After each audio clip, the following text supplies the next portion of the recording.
네, 국내 증시, 미국 증시 함께 하시겠습니다. SK증권 서초 PIB센터 박병욱 차장 나와 있습니다. 차장님 안녕하세요. 안녕하세요. 네, 역시 글로벌 시장이 이슈한다라면은 미국이나 유럽 쪽 역시 양적 완화에 대한 부분이 있었고 어제는 중국 쪽이 또 3중 전에 이제 폐막을 하지 않았습니까? 그렇습니다. 그 내용 정리가 필요하겠는데. 예.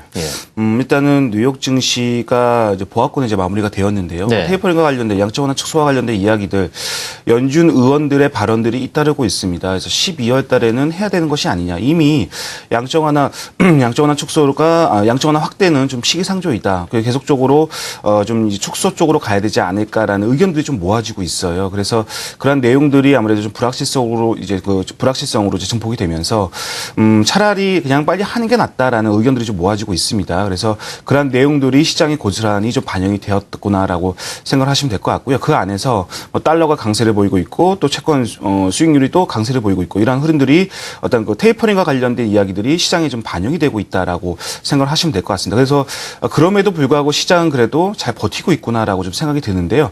유럽 증시나 아니면 신흥국 증시는 조금씩 좀 떨어지고 있는 그런 모습이 나타나고 있지만 뉴욕 증시는 그래도 그런 가운데서도 약보합권으로 이제 마무리가 되면서 글쎄요, 뭐 어떻게 될지는 일단은 좀 뚜껑을 열어봐야 될 것 같은데 11월 달에는 FOMC가 없습니다. 그리고 계속적으로 연준 의원들의 일단 어떤 그 의견들이 좀 반영이 될 거예요. 근데 12월 달에 이제 FOMC가 있는데 그때 어느 정도 글쎄요, 뭐 그때까지는 어떤 지지부진한 흐름이 좀 나오다가 어떤 그 연설의 어떤 그 발언들로 인해서 왔다 갔다 거리다가 12월 달에 FOMC 회의 글쎄 뭐 어떻게 발표가 될지는 모르겠지만 그때 어떤 방향성을 잡고 추가 상승이냐 아니면은 여기서 이제 그 상승을 멈추고 빠지느냐 그런 거에 대해서 좀 방향성이 나오지 않을까라고 생각을 하시고 접근하는 게 맞는 것 같다라는 말씀 드리도록 하겠고 두 번째로는 그 안에서 나스닥이 상대적으로 강세를 보였습니다. 그러니까 물론 오른 건 아니지만 상대적으로 덜 빠졌는데 그 이유는 반도체와 관련된 종목들이 오늘은 좀 꽤 좋았어요. 필라델피아 반도체 업종지수도 그랬고 인텔도 올랐고 브로드컴, 산디스크, 마이크로 테크놀로지 이러한 등과 같은 종목들이 좀 괜찮았다.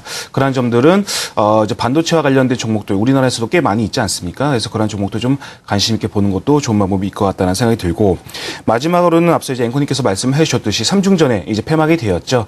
그 안에서 가장 중요한 것은 뭐 이제 시장에 따라서 시장 주도로 갈 것이다라는 내용들이 나왔는데 경제 성장률을 7%대로 낮출 것이다라는 의견들이 모아지고 있습니다. 근데 그렇다면 그런 내용들이 어떤 그 의견들의 결정은 내년 3월에 전인대가 있습니다. 네. 그때 이제 결과적으로 나올 것 같다. 그래서 지금은 그럴 것이다라는 예상이고요. 그 확실한 것은 내년 3월에 알 수 있을 것 같다는 생각이 드는데 그렇다면 그 안까지 계속적으로 또 불확실성이 또 증폭되지 않겠습니까? 네. 그러니까 중국 증시도 글쎄요, 뭐 이렇다 할 뭐 방향성을 잡고 움직일 것이다라고 하기보다는 여기서 요 수준에서 계속 엎치락뒤치락 하면서 움직일 가능성이 크지 않을까라는 거에 대해서 생각을 하시면서 전략을 짜는 게 맞는 것 같습니다.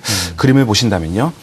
보신다면 어제 중국이 폐막하고 나서 0.8% 오름세를 보면서 마감이 되었습니다. 그나마 그래도 괜찮다라고 봐야 될 것 같고 일본도 한 2% 정도 반등이 세게 나왔습니다. 지금 엔화 약세가 또 다시금 또 이제 움직임이 좀 나타나고 있는데 여하튼 일본이 좀 오르고 있다라는 점, 일본과 관련된 경쟁력이 일본 그 제품과 좀 좀 경쟁하고 있는 우리나라 기업에 대해서도 한번 꼼꼼히 살펴보는 것도 좋을 것 같다는 생각이 들고 브릭스와 미스 증시는 대부분 다 좋지 못한 흐름이었고요. 유럽도 별로 좀 좋지 못했죠. 대부분 다 밀리면서 마감이 되었습니다. 특히 그리스가 한 3% 정도 빠지는 모습이 나왔는데 글쎄 뭐 여러 가지 이야기가 나오고는 있지만 뉴욕 증시 흐름들이 좀 반영이 되는 것 같다. 그럼에도 불구하고 뉴욕 증시는 약보합권에 이제 마무리가 되었습니다. 나스닥이 상대적으로 강세를 보였었는데요. 그림 한번 보시죠. 네.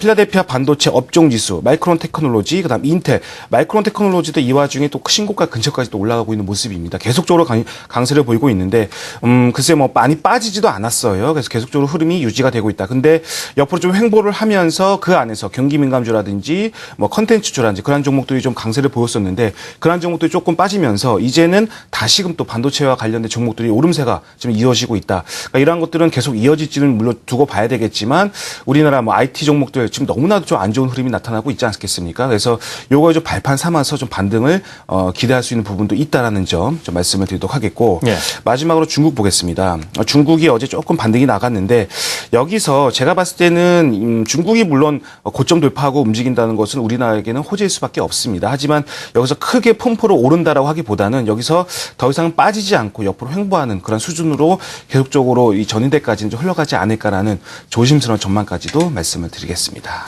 그렇군요. 좀 말씀하신 부분 체크 포인트 두루두루 설명을 들어봤는데요. 어제 국내 증시 같은 경우에 최근에 워낙 단기간에 급락을 하다 보니까 일단은 반등폭도 크게 이제 기술적인 반등을 일단 봐야 되겠죠. 네네. 반등이 나왔는데. 최근에 이제 눈길이 가는 종목들이 있지 않습니까? 이렇게 전체 시장 흐름과는 정반대로 가는 상승 쪽으로 탄력을 잡고 있는 종목들. 이 부분을 잘 선별해야 된다는 말씀도 눈에 들었었는데 말이죠. 네네, 그렇습니다.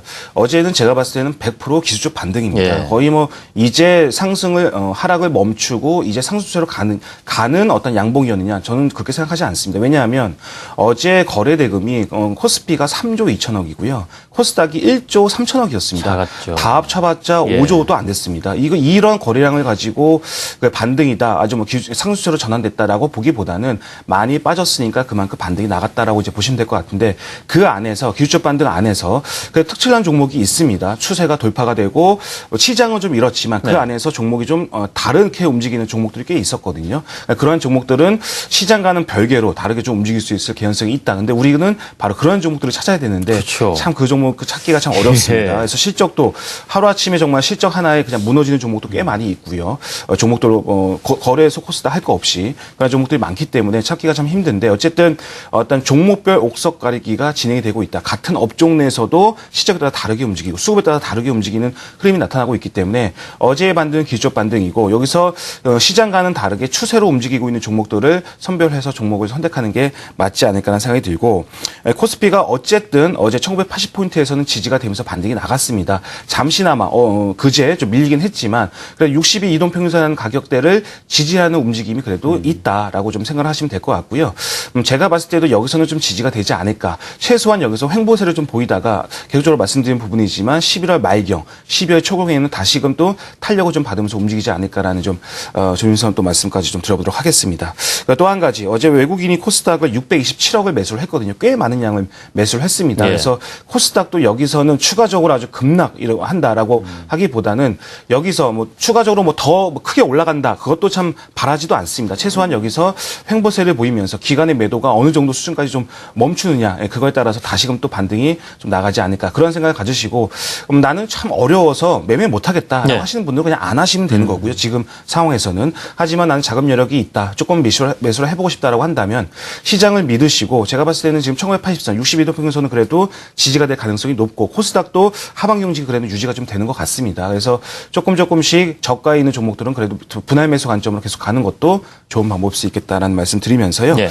그림 한번 보겠습니다. 어쨌든 코스피 지수가 60일 이동평균선 이 연두색이거든요. 근데 이 연두색 선은 참으로 한번 돌파가 되면 그 유지가 좀 오랫동안 되고 한번 밀리면은 또 그 밀리는 게 오랫동안 유지가 되거든요. 근데 여기서 지금 딱 맞닥뜨려 있는 상황입니다. 1980선이. 그래서 여기서는 시장이 되는 시장이라면 적어도 여기서는 횡보 또는 소폭 상승 또는 소폭 하락 이렇게 좀 왔다 갔다 거려야 되지 않을까 생각이 듭니다. 그래서 만약에 여기서 긴 음봉을 내면서 만약에 빠진다라고 한다면 시장은 안 될 수 있을 것 같다라는 생각이 드는데 아직까지는 그래도 그런 흐름이 나타나고 있지 않기 때문에 유지가 될 것이다. 추세는 유지가 됐다라고 좀 믿으시고 시장을 믿으시고 바라보는 게 낫지 않을까 생각이 들고요. 코스닥도 마찬가지입니다. 코스닥도 어제 반등이 물론 나갔죠. 생각이 나갔죠 했지만 기술적 반등이라고 일단 이해를 하는 편이 나을 것 같은데 길게 본다면 그래도 아직까지는 그래도 견딜만한 수준이지 않을까 하는 생각이 듭니다.